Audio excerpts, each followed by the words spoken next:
इजाजत दो मुझे, मैं चूमता तेरे कदम माता, मैं चूमता तेरे कदम माता।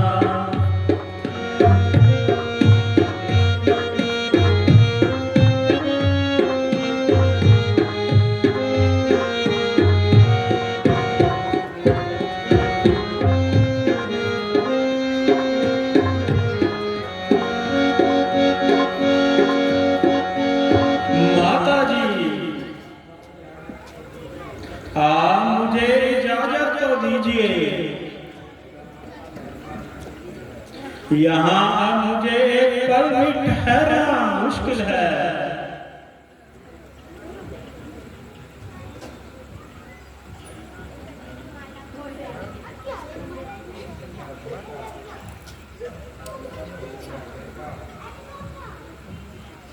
बेटा, आपको तो गैर ही जिद चढ़ रही है, मगर मेरा कोई सहारा भी तो हो। जब वह दिन नहीं रहे तो यह भी नहीं रहेंगे।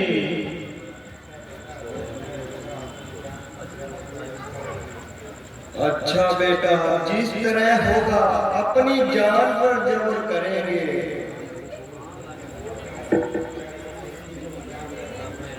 मगर उस पराई बेटी को क्या कहकर समझाओगे?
मंत्री जी, तुम जाओ और सीता जी को जल्दी बुला कर लाओ।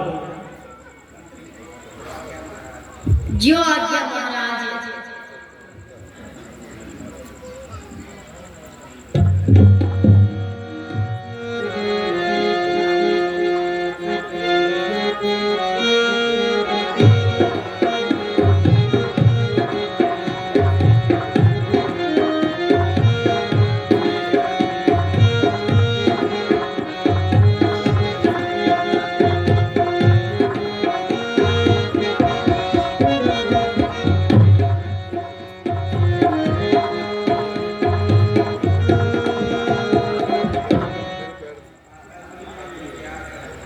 माता जी, कहिए क्या आज्ञा है? बेटी, क्या बताऊं, कैसे सुनाऊं, ऐसा हृदय कहाँ से लाऊं? ये खुद ही बता देंगे और सारा समाचार सुना देंगे। प्राणनाथ, माता जी यह क्या फरमा रही हैं और इस कदर आंसू क्यों बहा रही हैं? क्या दासी की कोई शिकायत है? नहीं प्रिया जी, तुम पर तो उनकी सहायता नजर इनायत है। तो इस कदर रंज का क्या कारण है? यो व्यर्थ ही रंज करती हैं। वरना बात तो बिल्कुल मामूली है। यदि कुछ हानि न हो तो मुझे भी बता दीजिए।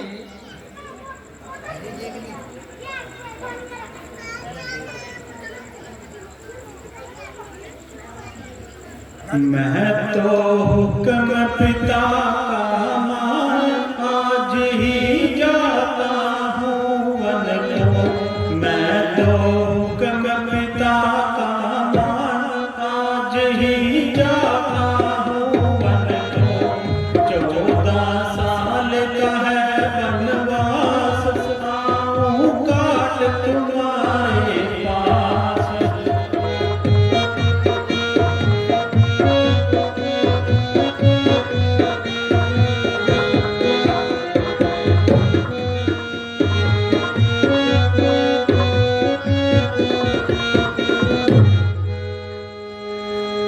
चौदह साल का है वनवास, आऊँ काट तुम्हारे पास।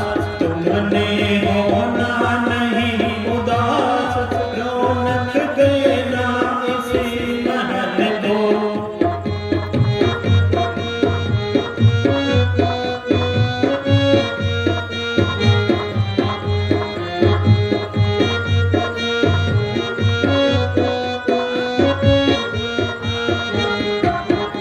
कई समझो मात समान, उनका मत करना अपमान। कई समझो मात समान, उनका मत करना अपमान। यही है धर्मात्मा की पहचान, रखना जरा कायम नजर को। मैं तो हुक्म पिता का मान आज ही जाता हूँ वन को।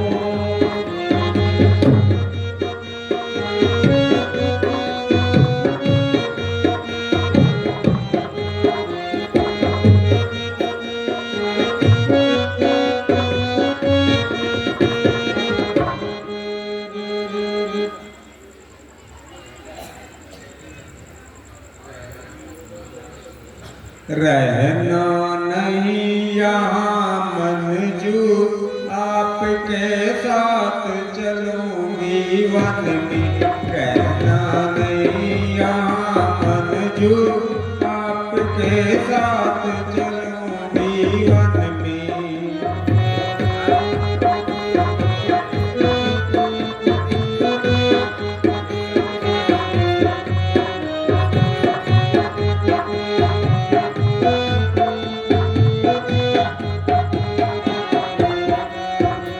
सुख में रही आपके साथ, दुख में कहाँ अकेले जा। सुख में रही आपके साथ, दुख में कहाँ अकेले जा। कैसे जीऊँगी तुम बिन ना, त्याग दूँ प्राण यही क्षण में। रहना नहीं यहाँ मंजूर, आपके साथ चलूंगी वन में।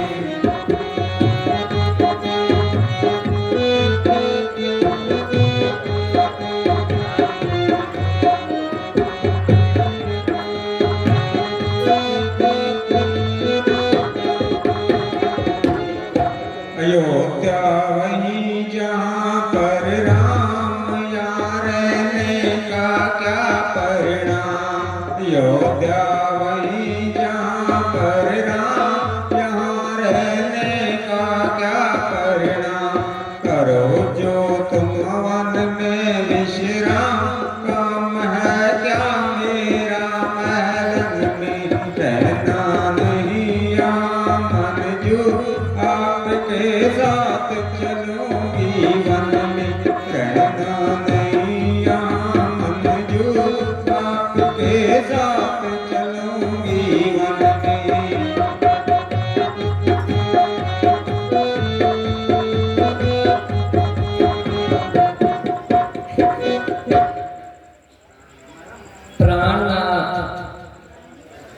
जो कुछ पिताजी की आज्ञा है उसके बारे में मुझे कोई इतराज नहीं। वह हर तरह से मालिक और खुद मुख्तियार है। हम तो उनकी आज्ञा के साबेदार हैं। बड़ी खुशी से उनके हुक्म की तामील कीजिए। मगर आप अपनी इस दासी को भी साथ चलने की आज्ञा दीजिए। अगर आपका जंगल में क्याम है तो मेरा अयोध्या में क्या काम है। अगर आपको वनवास है तो मुझको भी वनवास है। मेरे लिए वही अयोध्या जहाँ आपका निवास है।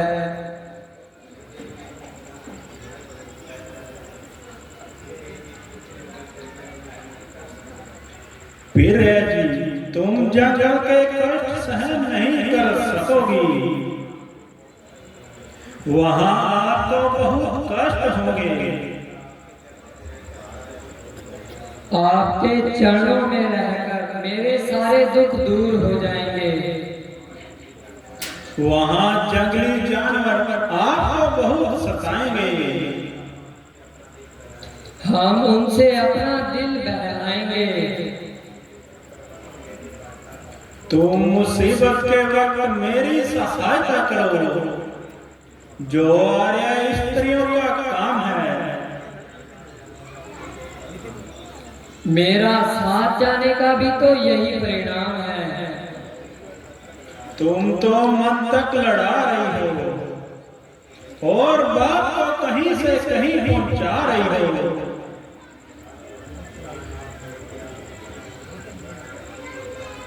प्राण, मेरी आपके सामने मन्नत लड़ाने की कोई ताकत नहीं।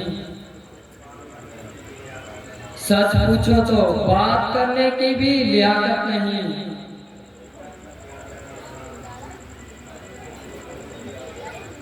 पिताजी की आज्ञा का पालन हम दोनों के लिए आवश्यक है।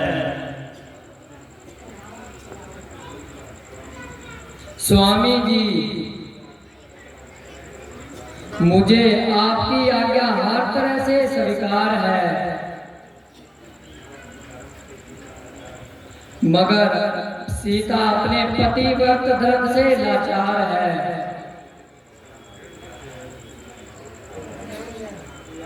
आप अपने आप को तो कलंक से बचाते हैं, वही कलंक मुझ पर लगाना चाहते हैं।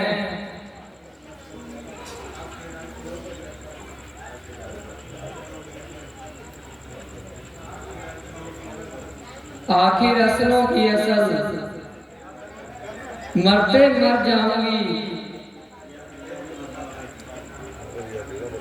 मगर पिता जनक व माता धर्मी के नाम को वट्टा न लगाऊंगी। क्योंकि अगर आप अकेले वन को जाओगे तो यह याद रखिए कि सीता जी को कभी जिंदा न पाओगे। तुम वन में किस लिए जाती हो? आप किस लिए जाते हैं? मुझको मेरे पिताजी की आज्ञा है। मुझको मेरी माता जी की आज्ञा है। तुम्हारी माता जी की क्या आज्ञा है? आपके पिताजी की क्या आज्ञा है? मेरे पिताजी की यह आज्ञा है कि तुम वन में जाओ।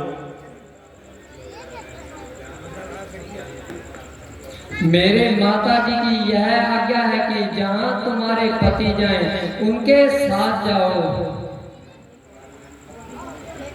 तुम्हारी ममता वास्तव में लाजवाब है, मगर तुम्हारा साथ जाना मेरे लिए एक तरह का अजाब है। प्राणनाथ, यदि आपको यह निश्चय है कि 14 वर्ष के बाद आप सीता जी को जीवित देख पाएंगे तो बड़ी खुशी से चले जाइए। अच्छा प्रिय जी, अब तो मुझे विश्वास हो गया कि तुम अपनी हट से नहीं टलोगी और अवश्य ही मेरे साथ चलोगी।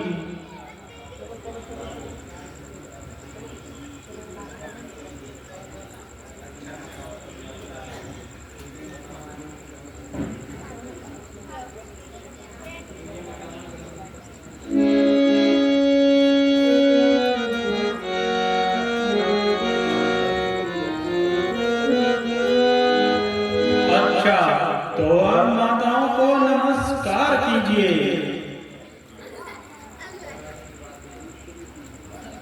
और इनसे आशीर्वाद लीजिए।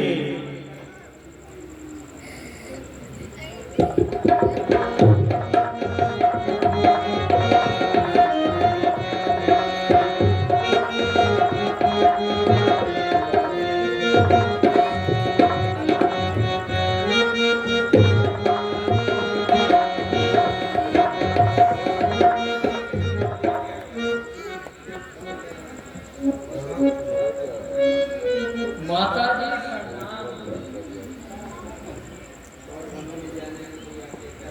और वनों में जाने के लिए आज्ञा चाहती हूँ। बेटी क्या कहूँ, रोते रोते आंखों का पानी खत्म हो गया। आहें भरते भरते कलेजा भस्म हो गया। न मालूम मैंने ऐसा कौन सा पाप किया जो आपने मुझे ऐसा संताप दिया। अभी अपनी किस्मत को रो रही थी और जख्मों से निडाल हो रही थी। अब तुम भी साथ छोड़ने को तैयार हो। अच्छा बेटी, किसी पर क्या गिला है? मुझे तो अपने कर्मों का फल मिला है। इस बुढ़ापे ने तो यूं ही बर्बाद होना था।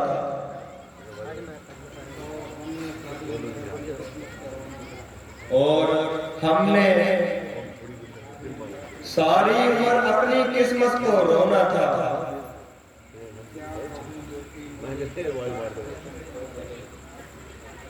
क्या कहूँ बेटी, मुझे घर घाट से तुम हो चले ले। एक तो रोटी दो, अब तो दो चले।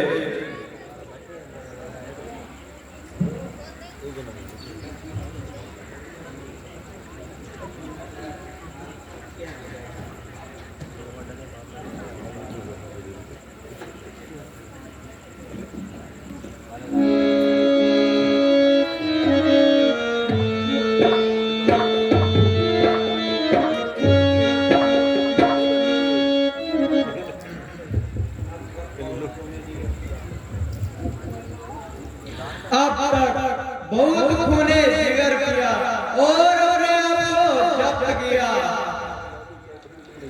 परंतु माता की यह हालत देखकर मेरे से रहा नहीं गया। मेरी उपस्थिति में माता जी का ऐसा हालत,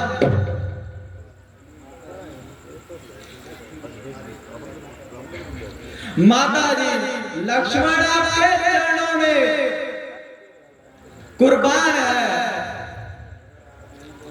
अगर आप नहीं बोलती तो लक्ष्मण आपसे पहले जान देने को तैयार है।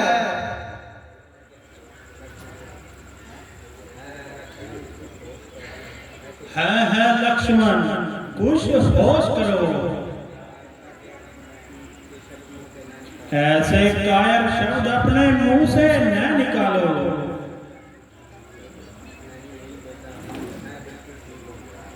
नहीं नहीं बेटा, मैं बिल्कुल ठीक हूँ। बस यूं ही चक्कर आ गया था।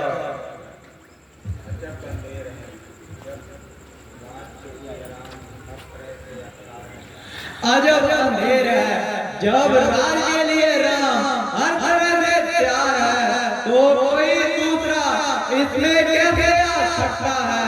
हाँ, अगर कोई राज करना चाहता है तो हमसे दो दो हाथ करे, अपने दो हाथ दिखाए और हमारे दो हाथ देखे, फिर तो राज करने का नजारा भी आए।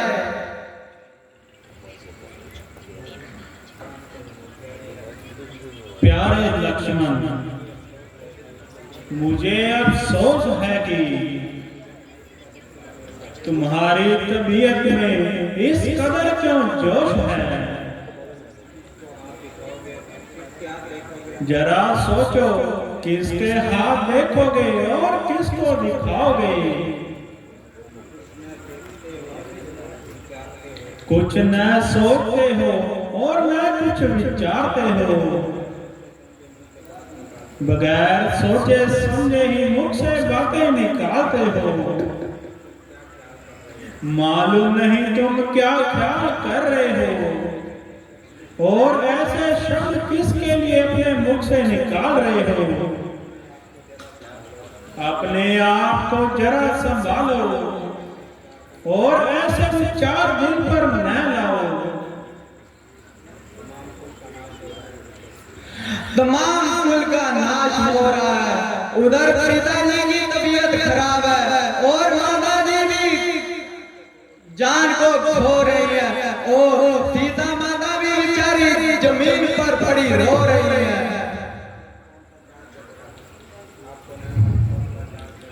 आपको न मालूम कौन सा चाँद चढ़ रहा है। अच्छा, अगर यूं तो यूं ही सही। इस तरह भरत अवश्य राज कर लेगा और सूर्यवंशी मुकुट अपने सर पर धर लेगा। अगर धर्म और न्याय इसी का नाम है तो अगर मैं भी एक एक को राज का मजा न चखा दूं तो सुमित्रा का दूध एक बार नहीं लाख बार हराम है। प्यारे भाई, जरा गुस्से को दिल से निकालो। इसमें भक्त बेचारे का क्या कसूर है। वह तो यहाँ से कोसों दूर है। बार बार तुम उसका नाम क्यों लेते हो और उस बेचारे को व्यर्थ में ही दोष देते हो। माता के कई का तो केवल एक बहाना है। 14 साल ही हमारी ये आजमाइश का जमाना है।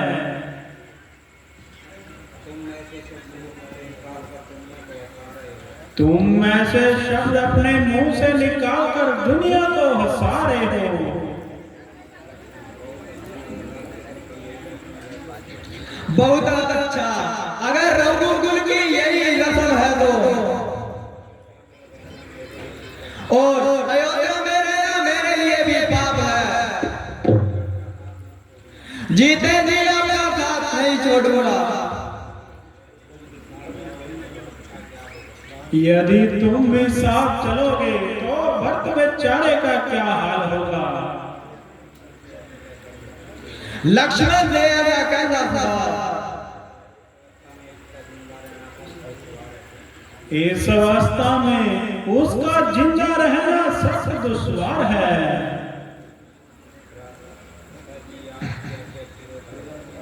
भ्राता जी, आपकी आज्ञा सिर माथे।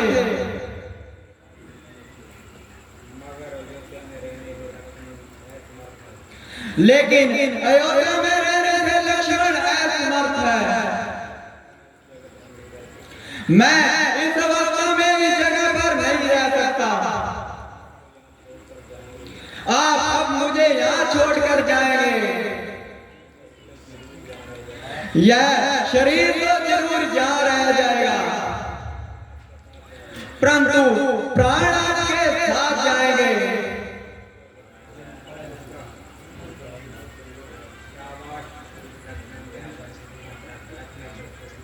शाबाश लक्ष्मण बेटे, शाबाश। आज तूने मेरे दूध का हक ले लिया। यदि आवश्यकता हो तो आप अपनी जान पर खेल जाना, लेकिन बड़े भाई की सेवा से जी न चुराना।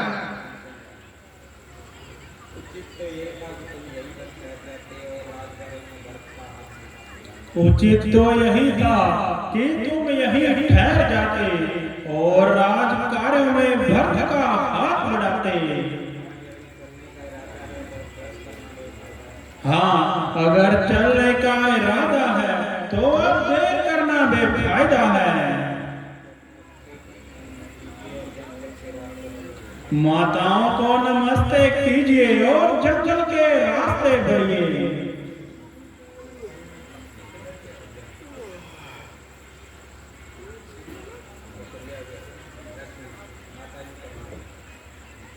माता जी प्रणाम, मुझे भी जाने की आज्ञा दीजिए।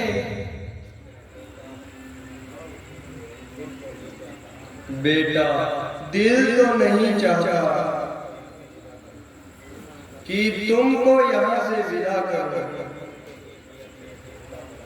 और एक पल के लिए भी तुमको मेरे से जुदा कर, लेकिन क्या करूं? कर्म की जंजीर ने मुझको चारों ओर से जकड़ रखा है और मेरी जुबान को अच्छी बुरी तरह पकड़ रखा है। छाती पर पत्थर रखकर आंखों से दूर करते हैं, मगर इतनी नसीहत जरूर करते हैं। जिस तरह तीनों इकट्ठे जा रहे हो, सलामत तीनों इकट्ठे आना, नहीं तो अकेले दुकेले शक्ल न दिखाना। यदि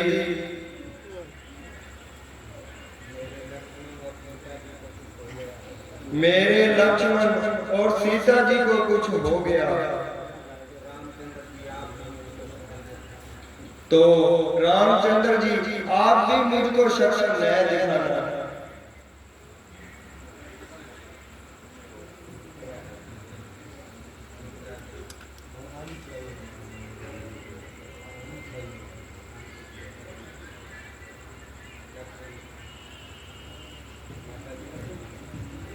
माता जी प्रणाम, हमें आज्ञा दीजिए। बेटा, मैं तुम्हें क्या नसीहत करूं? जिस जगह पे पसीना गिरे राम का, खून अपना वहां पर बहाना तुम। रामचंद्र को अगर कोई तकलीफ हो तो जान अपनी वहां पर लगाना तुम।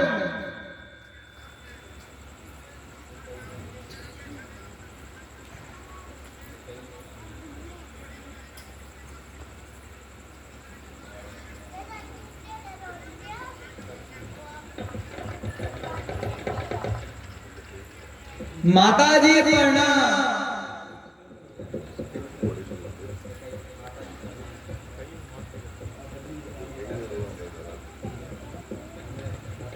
माता जी प्रणाम, हमें अब यहाँ से जाने की आज्ञा दीजिए।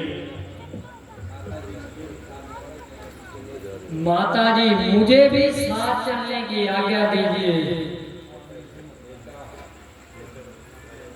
बेटा, यह कीमती वस्त्र आप तुम्हारे बदन पर शोभा नहीं देते, आप इन्हें उतार दीजिए और यह भगवे वस्त्र पहनकर वनों की राह लीजिए।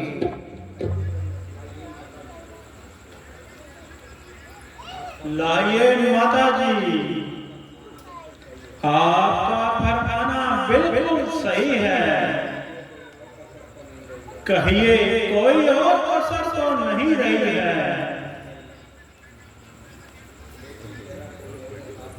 बेटी, जरा तू मेरे साथ आ,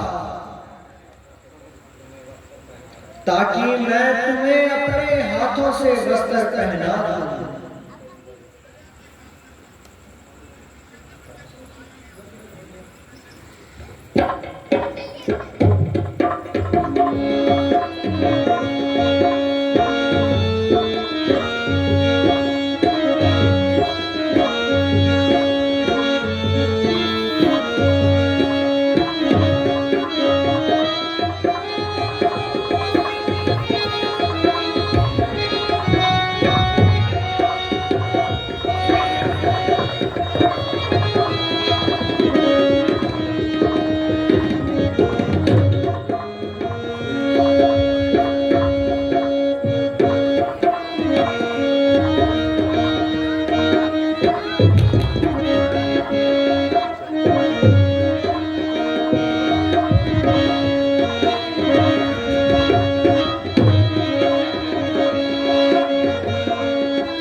बोल सियापति रामचंद्र की जय।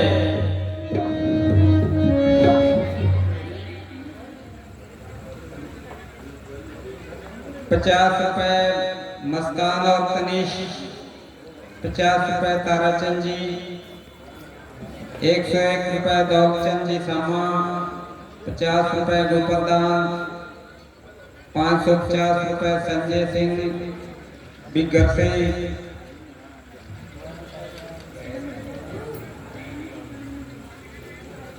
₹550 संजय सिंह बिहार से, ₹30 शिवशंकर जी, ₹100 स्वर्गीय लखनराम जी सामा, उनका परिवार देता है, ₹100